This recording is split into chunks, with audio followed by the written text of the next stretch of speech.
কাউকে ফ্রিতে ডান্স দেখতে দেবো না। যে ডান্স দেখতে আসবে তাকে লাথি দিয়ে সরাই দেবো। এ শিয়াল, তুই যদি ডান্স দেখতে চাস এই 3টা ফলকে সঠিক রং কর। রানী মাসি, আমি এই ফলগুলোকে রং করি। এই আমটাকে লাল রং করি, এই পেয়ারাটাকে গোলাপি রং করি, স্ট্রবেরিটাকে সবুজ রং করি। আরে শিয়াল, তোর তো একটা হয়েছে না, তুই এখন হাতুড়ি বাড়ি খা। শিয়ালি, তুই যদি ডান্স দেখতে চাস এগুলোকে রং কর। আমি আমটাকে গোলাপি রং করি, ওই পেয়ারাটাকে নীল রং করি, স্ট্রবেরিটাকে হলুদ রং করি। তো মনে করছিলাম তোর একটা হলে হইব, তোর তো একটা হয়েছে না। তুই হাতুড়ি বাড়ি, এটা অনেক খারাপ।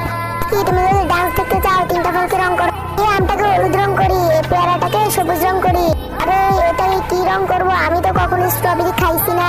আরে ডাইনি মাসি, আমাকে একটু বলে দাও। বুঝকি, তোর যখন 2টা হয়েছে, আমি একটা বলতে পারি একটা শর্তে। যদি বন্ধুরা এই ভিডিওর ভিতরে একটা লাইক এবং চ্যানেলটিকে সাবস্ক্রাইব করে দেয়, তাহলে প্লিজ বন্ধুরা একটা লাইক এবং সাবস্ক্রাইব করে দাও না।